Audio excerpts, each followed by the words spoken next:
భారతీయ ఛానల్కి స్వాగతం. జై Shriram. Har Har Mahadev. Telangana voting percentage, Andhra voting percentage అంటే మిగతా దేశానికి దేశం మొత్తం 4 దఫాలు పోలింగ్ అయింది కదా, వాటికి విరుద్ధంగా ఉందండి.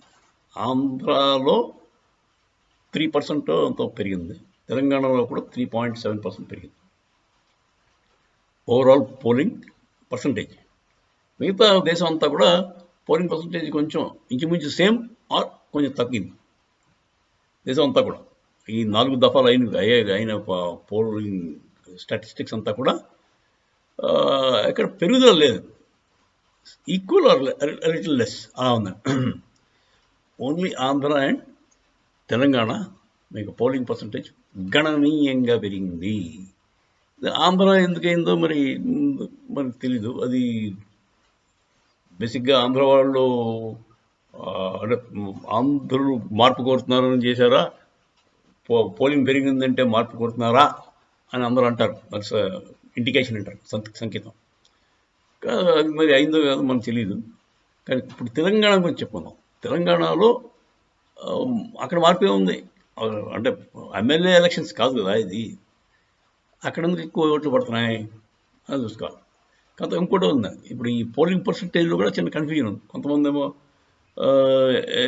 79 అంటారు ఆంధ్రాకి, కొంతమంది 81 అంటారు.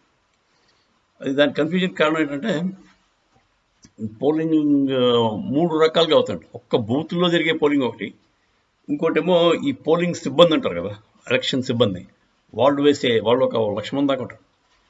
వాళ్ళు వేసే ఓట్లు. ఆ తర్వాత పోస్టల్ బ్యాలెట్ కూడా ఉంటుంది. ఆ తర్వాత ఇంక మధ్య కొత్తగా పెట్టింది ఏంటంటే 85 పైబడిన ఓటర్లు ఉంటే వాళ్ళకి ఇంటి దగ్గరికి వెళ్ళి ఓటు వేస్తారు. అదొక సదుపాయం. సో ఇవన్నీ కలిపితే మీకు 81.9 ఎంత వచ్చిందండి ఆంధ్రాకి. అలాగే తెలంగాణ కూడా ఇవన్నీ కలిపితే పర్సంటేజ్ డిఫరెన్స్ వస్తుంది.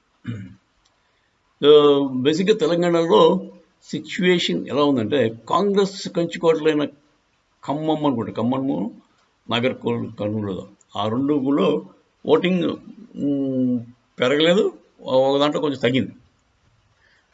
కాంగ్రెస్ తాలూకు స్ట్రాంగ్ హోల్డ్ అయిన ఆ 2 ఏరియాస్. మిగతా ఏరియాస్లో అంతా కూడా బాగా పెరిగింది, ఇంక్లూడింగ్ హైదరాబాద్లో 3.9% ఎంత పెరిగిందండి ఓటింగ్ పర్సంటేజ్.